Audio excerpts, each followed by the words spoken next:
Welcome to Marci Talks Money and Life with your host, MoneyMarci. Hello, I am MoneyMarci. Welcome. I am thrilled to welcome today's guest, Neil Twa. Neil is the CEO, co-founder of Voltage Holdings, a company that specializes in launching, consulting, selling, and acquiring brands with a focus on e-commerce. He has more than 15 years of experience selling private label products on Amazon. Welcome, Neil. Hi, how are you doing today? I'm doing great. I'm thrilled to have you here. You are an interesting man with an incredible background, and Thank I'd you. like to kind of share that with people. Well, my pleasure. Thank you for saying that. So you are this entrepreneur, this coach who helps people with big monies, lots of zeros to do the sales, but that's not where you started.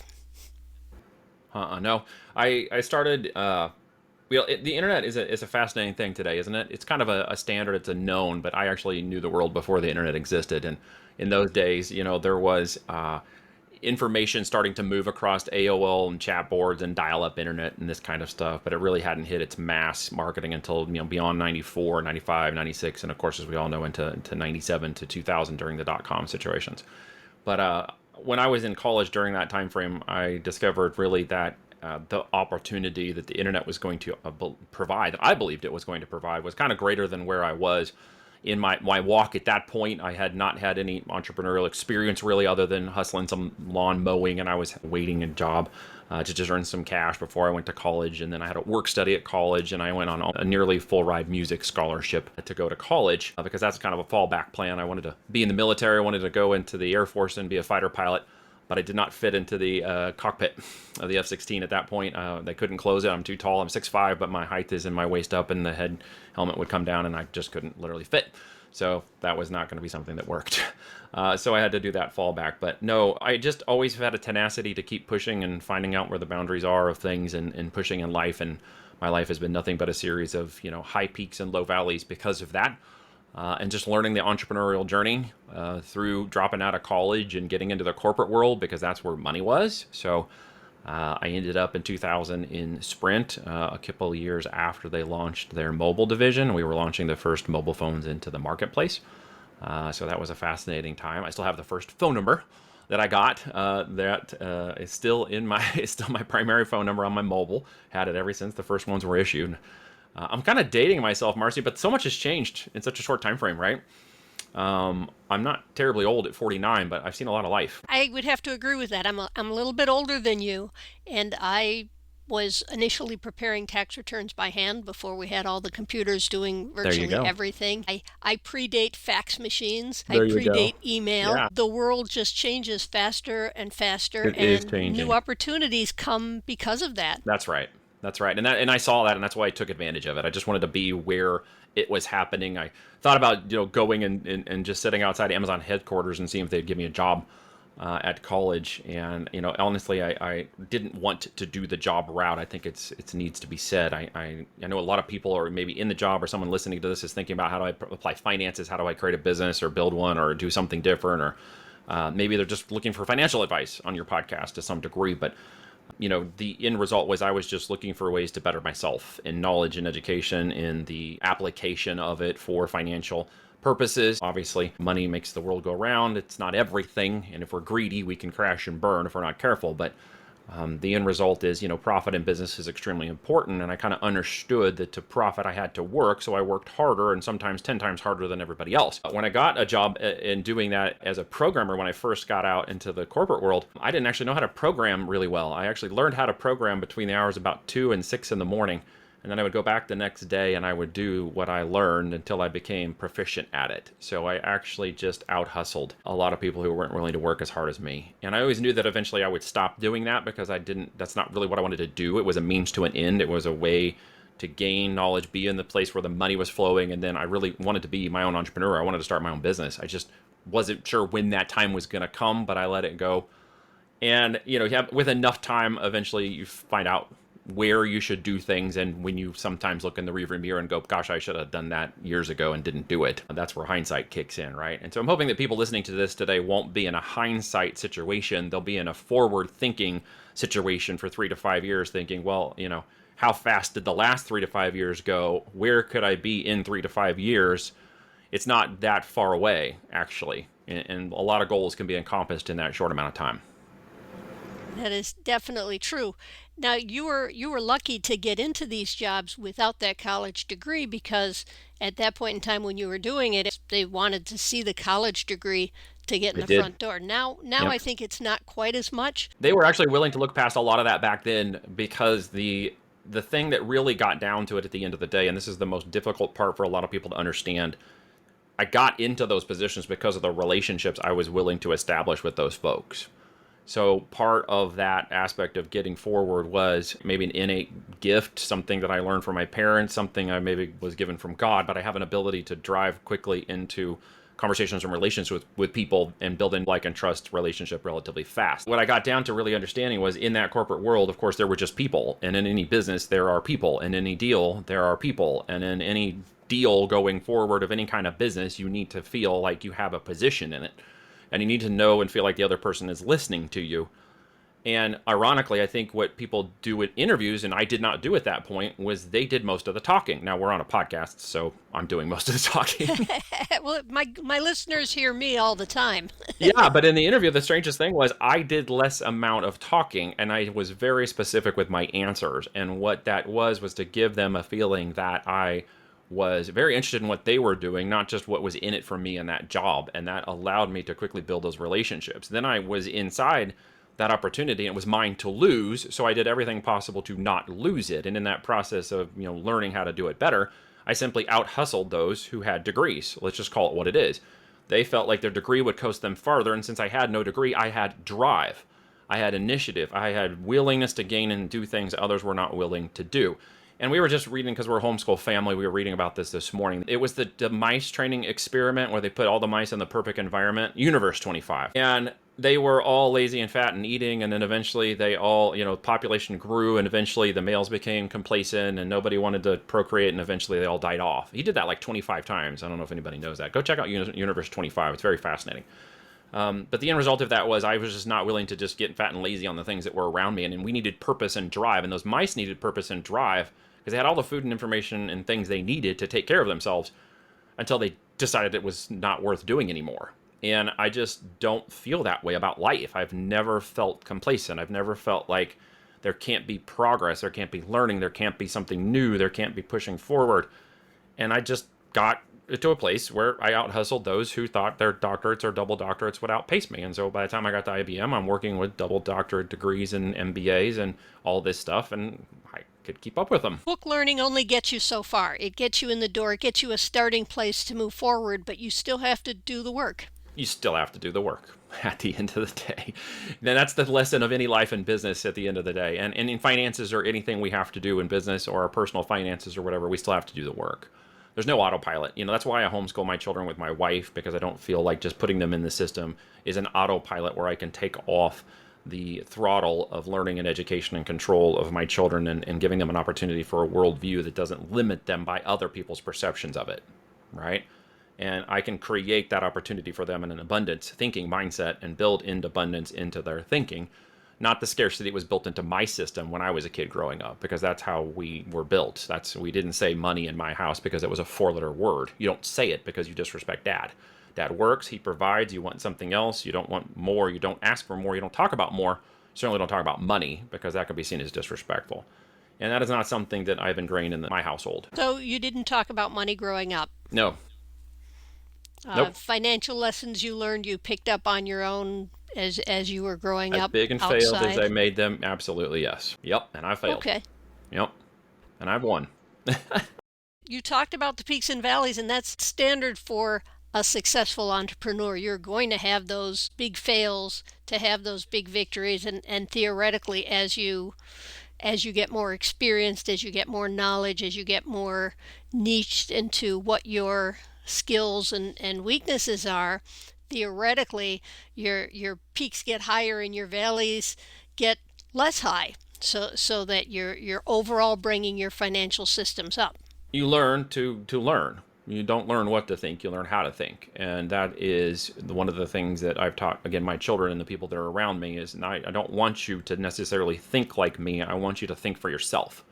I want you to be willing to think for yourself, grow for yourself, learn for yourself, find out what you're passionate and interested about, and then go after it, because no one will stop you when it comes to learning about it. And that is something that I've taught my children. When you're interested and you want to do something, and you don't necessarily need me to teach it to you as much as guide you through it. And then what I really want is, if you're interested in it, I want you to be able to go out and learn anything about it you want to learn about it on your own, because you're interested and you're passionate about growing and doing it. And that comes with blind optimism. Let's call it what it is. Like, if I look back at the last 18 years, there's some serious blind optimism going on, right? There has been forest and trees burned down and gone bankrupt in the process of this. There has been high peaks where we've made great money. There's been famine in some of the steps in this process. But the thing about it is that, I never went into it expecting to be guaranteed to get anything. I never expected to be entitled to anything I did. I never expected to be entitled to any opportunity that was presented. I always saw it as something I was presented to lose. It was for me to hang on to. It was not guaranteed that it would be successful. It's not guaranteed of the outcome. It was me in there fighting to win or lose it at the end of the day. Accountability, right? So when I look out and I talk to people about business and their life and I talk about things, I ask them where their accountability is. Who are you accountable to?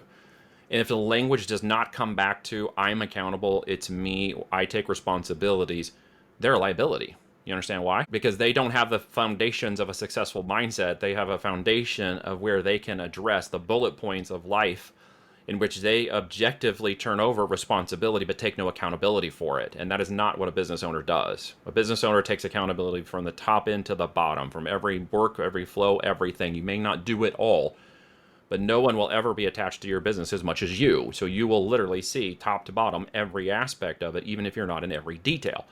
So what you have to learn to do is to take those finances and be smart about how you deploy them, how you capitalize them, how you employ others or not employ others in contractual or W-2 ways to get those people into your business to help bring that about in such a way as they take ownership of it and have accountabilities. And it really starts with hiring the right successful mindset people. This is something that I've both learned to fail at in my own walk and to become successful at in the process of failing forward through it. And I think, again, when I talk about this, I want people to understand that business is not for everybody. Those who succeed have a blind, optimistic success mindset that puts all accountability and failure at their doorstep and takes ownership of everything, every day, every week, every month, to ensure the ultimate success of that business, with no guarantees that whoever they hire or whatever they do is going to work, but they're going to keep doing it for as long as it takes until it becomes successful. And that's what a key of that mindset kicks in. So with this mindset in mind, and that you're homeschooling, how are you teaching financial literacy to your own children? Yeah, so we start by, money is always on the table in terms of conversations. I think we talk about it every day in some capacity. We talk about it in terms of their efforts and opportunities on a per hour, per project, per business basis. We talk about, we've gone through the Financial Peace University with Dave Ramsey just to get them started on the fundamentals of a training and a course that teaches them the responsibility of saving and earning and, using cash versus credit, or when you use credit, when to use it as a purpose-driven aspect, not as a lifestyle or gain aspect in your personal life. Like, I want a television or I have to go on this vacation. No, you need to sacrifice those things. If you want those things, build a line of business or a service that can then generate the income required to give you that opportunity, right? So use those lessons to treat. And then we talk about it in the finances of our business, how we make money, how we produce products, how we support our customers, how our profit and loss works, how we have built these companies up and the different types of aspects in which they're grown, and what money it took to actually do that and what time it took to do that. And of course, in acquisitions and stuff, we talk about the kinds of companies, their outcome, what we're expecting to do, who's involved. We talk about all that freely and openly, all the way down from gross profit to net profit and the finances of reading a financial statement and what is a check. My 17-year-old is just about ready to start getting her own bank account and checks because she's employed in our company now, and she's being paid to manage the creation of sponsored brand ads in Amazon with AI tool sets. She's working for, 6 or 7 of our clients now inside of our product partnerships. Building those videos, learning how to use her creativity and ingenuity to be paid a pretty good amount of money to do that, but she's very good at it, and she's an expert in becoming knowledgeable, and she's going to continue to do that. So as we go through, here's the money you have, here's the opportunities that are being created, here's what you can do. You don't have to leave our house until you get married, but you're going to learn to start participating in the economy of our house like any person would as they're growing and going. So we teach them the finances of it, but I'm not just going to kick her out at 18, make her get an apartment. She has gone to study college courses already since she was 16. And at the end of that, she's not really, we took her on, a couple campuses, and she doesn't want to do that. She's like, I don't really want to go to college. So we don't have to. So what we can do is teach you into the business of doing what you're doing at a larger scale until you bring more people in. And she's definitely more interested in doing that. So even my 15-year-old and, I have a 13-year-old who'll be 14 in December, and I got the 15-year-old is 16 in January, and I got a 12-year-old. So I have all four of them kind of working their way into different parts of the communication around the business. Let's talk about your business. You launch and consult and buy and sell brands. Are you actively managing them, or are you kind of helping other people to buy them? What exactly does your business do? So we do consult with individuals and companies based on their strategy, both Amazon or omni-channel strategy. It could be Shopify or TikTok or retail or a combination of those.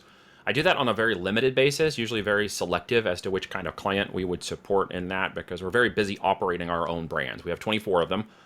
12 are directly owned in our product partnerships. The other 12 are directly managed by us, created, built, and are ran by our operations team. And then we have acquisitions, as you mentioned. We just acquired a brand last month. It's doing about $14 million a year.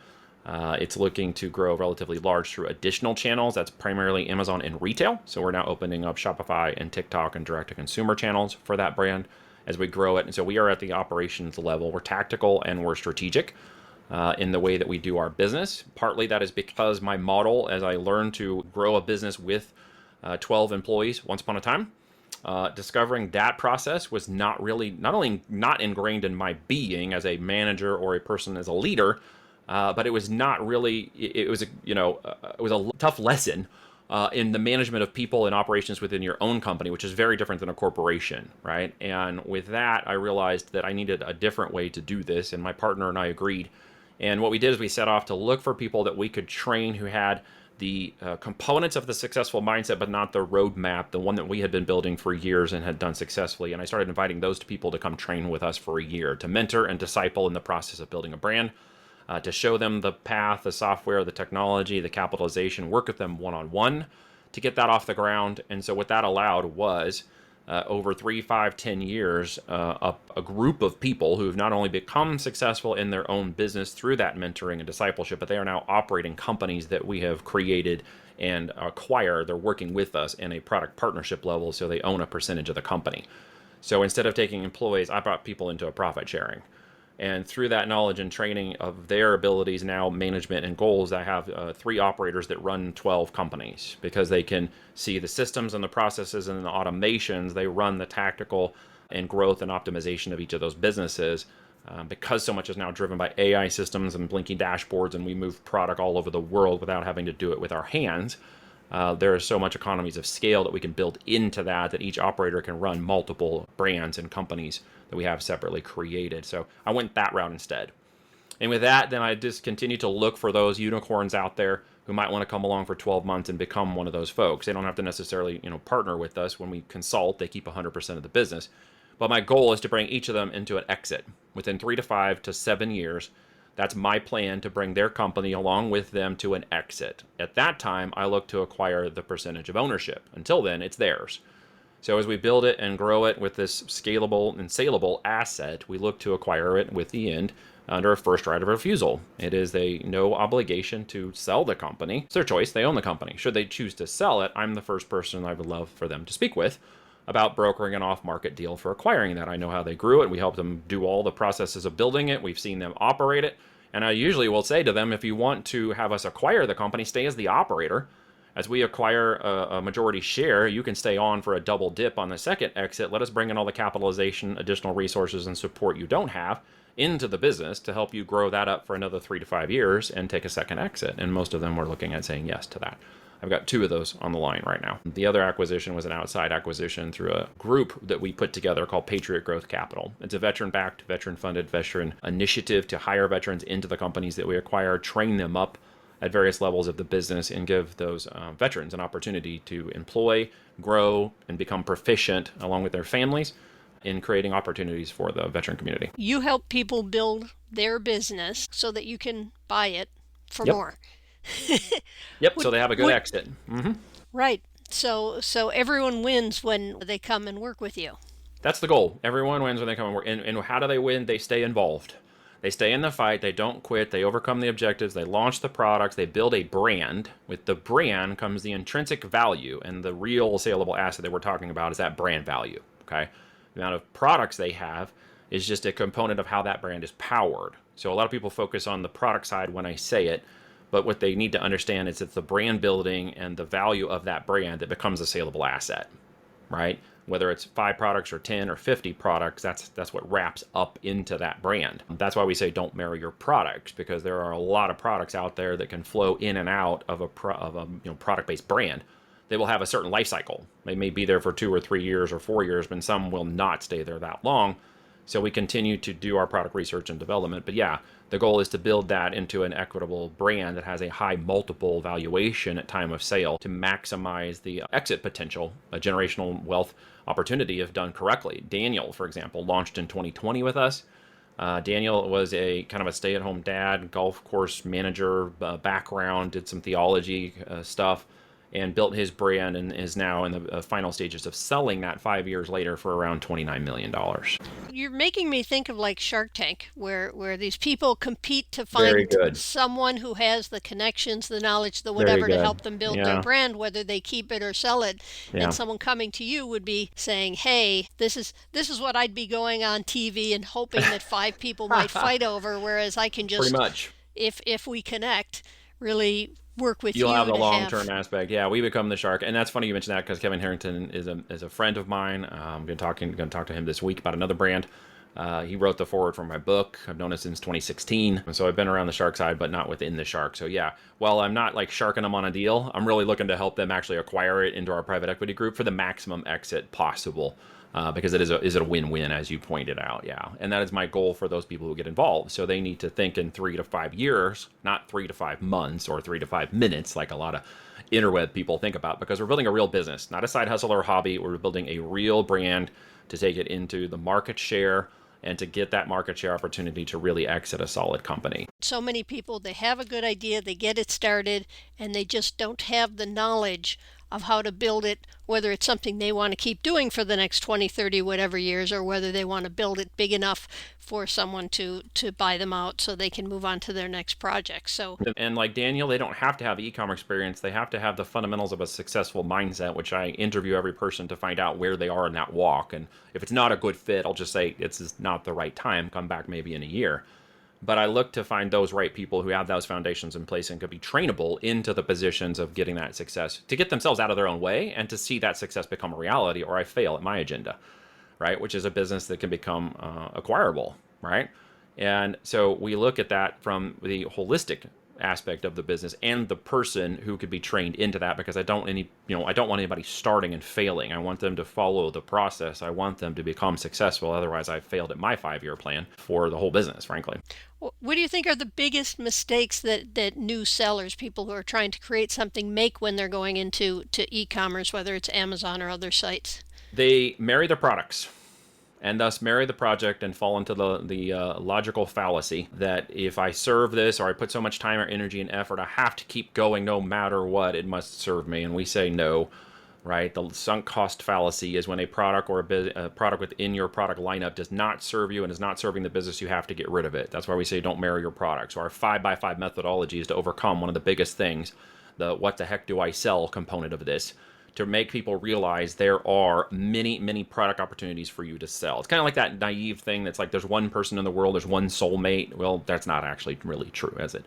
So the truth is that there are many, many products that we can marry at some point down the line when they prove that they have the upside potential and growth required through the numbers and the business. And so really what it gets down to is, I'm going to say this very differently for those who are listening, so please huddle in for a second because everybody gets this wrong. I don't sell products to customers. Okay. The AI engines, the marketing analytic engines of the large language models of every platform now today sell products to the customer. I sell data to the AI engines.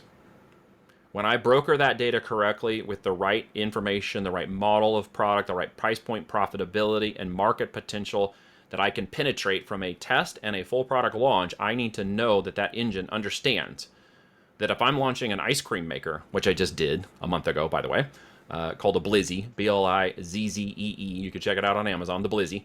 People absolutely love it because it creates ice cream in less than 30 minutes. You don't have to pre-freeze or wait for 24 hours. It literally, you put it together and 30 minutes later, out comes your soft serve. Super cool, innovative product.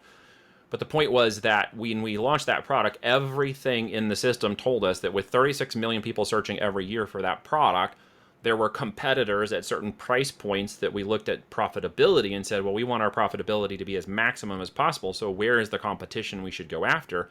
And how do we create a product data set, images, graphics, copy, and presentation and narrative that matches that top product so that when people see us in the market, they think, do I like Coke or do I like Pepsi? Am I looking for a Nike or a Reebok? So they make these linguistic programming connections in their brain because we're all brand driven. As much as we don't like to think about it, we're brand driven, right? And with that, there's a pattern of continuous behavior, a psychology of pattern of buying behavior that ends up happening every time with every product.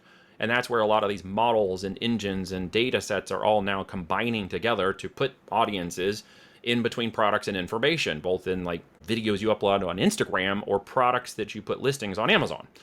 The end result is that information then tells this engine, oh, hey, I'm an ice cream maker that makes product in less than 30 minutes. And the engine goes, great, I got 36 million people I'm aware of that want a product like that. And so then it goes and markets it for me and says, hey, here's a 200 people, here's 2,000 people. And as they start to buy and convert and make that data valid inside of that engine, it starts showing that product to more and more people. Pretty soon it's 20,000, and it's 200,000, and it's 2 million. And if I've done a great job of marketing that data correctly to the engine, who's now looking to put all these people together and as fast as possible and get them to buy something in 30 seconds or less, then the data basically matures in the system. The product is simply delivered by the engine through the shipping planes, trains, and automobiles down to your house where you wanted to buy the ice cream for a night out with your grandchildren or whatever. And you're super happy about the product, so you leave a positive review. So you just told the engine, hey, I not only love the product, you got me right. I'm the right person, and all my billion data points you know about me means to go find more of me. And every time that sale comes through, the engine gets smarter and smarter and smarter and more mature. And it's just a big engine. That's all it is. So what it's doing is trying to sell product to people in 30 seconds or less. It even handles the shipping, it handles the logistics, it handles the returns, it handles most of the customer support. So my job, and this is what I need people to hear, this didn't used to be this way 12 years ago. 12 years ago, I was a direct response marketer of a customer to product relationship, a business to consumer relationship. I am now a business to AI relationship. It's changed. And what does that mean? It means there is opportunities now that haven't been around since 2013. There is greater opportunity to get into the market and see these successes than literally any time since I've been doing this. This is why I'm launching so many plans and products and deploying so much capital right now, is to get as much information into those engines as possible before my competitors do. And there's only a fine window before that's going to happen. And then it'll close down again, just like the internet originally did. It'll change. And then there's going to be something next. The model that we have now will probably not be the same most efficient model in 10 years. 5 to 7 years, right? Why? Because the AI engines are learning at the speed and adaptability that is now moving into the quantum realm, which don't even get me started on that, because I worked at IBM, as I mentioned, but I worked also in human machine language learning, information, knowledge management, and systems that created the foundations of our large language models today, right? We were doing that at Armonk on the Watson computer. So what I can tell you based on the speed we were doing that up until 2007 versus what we just saw 3 years ago up into today means that the quantum side of this that is out now in the chips that control that information move at speeds that are at thought now, not limited by systems and gold, patterns on circuit boards and all the other stuff that's holding them back. 3 to 5 years, it's going to be completely different again. What it's going to look like, we can theorize, and I can pull my black ball open and tell you what I think it's going to look like. But what I can tell you right now, for the next 3 to 5 years, it is all about information and data gathering and training these models on the data that matches your customer, because pretty soon they are the most efficient and the fastest at moving that data between people faster than you and I can talk at this moment. That's incredible.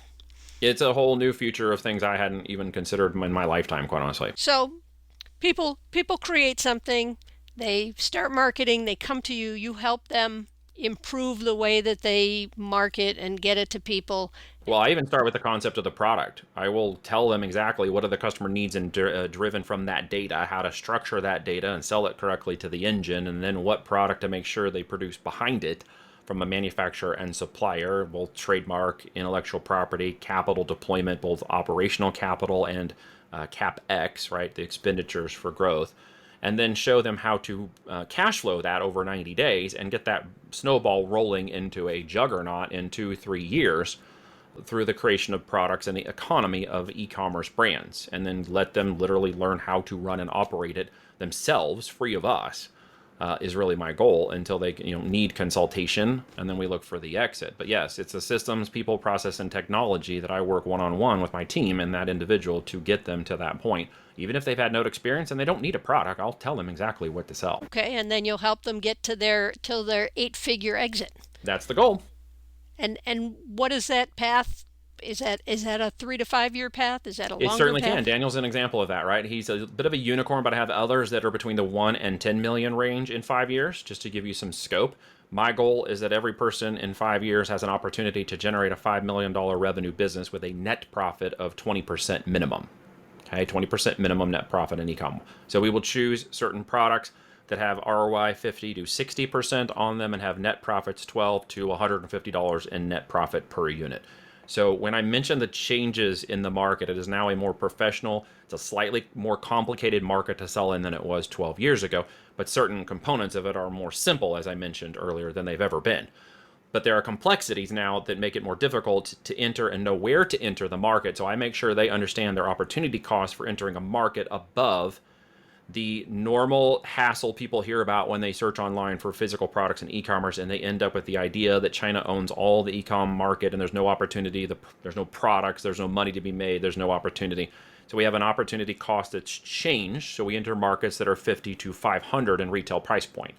We move out of that market segment, out of that mosh pit. So I show them where to target the products with the highest profitability and build that brand up into a juggernaut by showing them the model of the product and the types of data they should be selling to these engines to align with those engines themselves. Like Amazon, for example, just one data point, is a $69 average order value, not a $29, not a $12. So when people are thinking they need to sell $20 products on Amazon, you're absolutely wrong. You need to sell a product 50 to 100, and now you're in the largest average order value of a product within that system. Okay, you can make your order values way higher on things like Shopify or whatever. I can do the same on Amazon. That's not the point. I just want people to know there's a $69 average order value on Amazon. If you're selling a $9 product, you missed. You are now in full revenue and vanity metrics talking about how many units you move, but you're actually just making Amazon a lot more money, and in many times you're working way harder for the system than you need to. So I want people to understand there's that sweet spot between the amount of time I dedicate to this business and how much profitability it makes, how much I keep and don't give to Amazon or any other platform, and then the ability to deploy that capital operationally to the growth of the business. So with Daniel, for people thinking about how did he get to a $29 million exit in 5 years, over that 5 years, he deployed and redeployed a $1 million credit line. Okay? So he grew to the 250 and the 500, and eventually he got a creditor to give him $1 million credit line, and he revolves that credit line through his inventory, turning over cash flow 4 times a year in his brand. Every 90 days, he's turning over cash flow 4 times a year. That's cash on cash value growth with a 50% ROI, pushing him at about 200% ROI over a 12-month period. That makes sense? Yeah, for those who don't understand, ROI is return on investment. Correct. And it's an important metric you need to know if you're going to be creating a business. Yeah, and how it applies to whichever kind of business, real estate, e-com, or whatever you're doing. It's very important we understand if I'm deploying capital over a period of time, how fast is that capital return to me plus profit? Okay, so this is where a lot of people are like, well, I don't want to spend 3,000 to make 1,000. Well, come on now, let's stop and do the numbers here for a second. It actually makes sense if you increase the profit over vanity metrics that just look good in terms of how much units or product or revenue I'm making, when at the end that is vanity, right? What matters is what I keep. How I cash flow is important, and the profit is the sanity. So we have to make sure we understand the numbers. And that's why I teach, Marcy, most everybody who comes with me gets a full, not only fundamental of business training, but a continued business training along the way that advances them through all the different levels of expertise necessary to run a 3, 4, 5, 6, 7, 8-figure business, because you can't just run an 8-figure business tomorrow. It's just not within your scope of business unless you've done it multiple times. It sounds really good, but you don't understand cash flow. You don't understand, well, that's $1.5 million every quarter in inventory that I have to turn over and capitalize, right? And how am I going to do that? How do I cash flow that? How do I make sure the products are running? That's a lot of risk, man. But if you're not smart and have never done it, or not that you're not smart, but you've just never done it, you're ignorant to the process and inexperienced, you're going to fall over. And that's why I tell a lot of people, you do not buy a company like this, an e-com or otherwise, until you've actually ran it from the window washer up to the exec floor, or you will crash and burn that business. It sounds really good to buy a company until you have no idea how to run it, especially when there's problems. So we all have problems. We all have, as you said, We those do. valleys.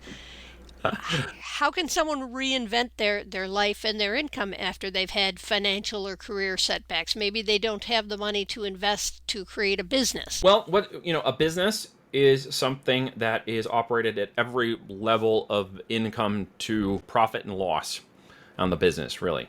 So if I'm going to side hustle some cash with the intent that I'd like to turn it, or I plan to turn it into a business, you might do something outside of a primary job or gig. Like we had a guy who was a full-time pharmacist who was building his brand while being a full-time pharmacist. I've got people who are dentists who have done this too, and I've got people who are average Joes and 19-year-old high school dropouts.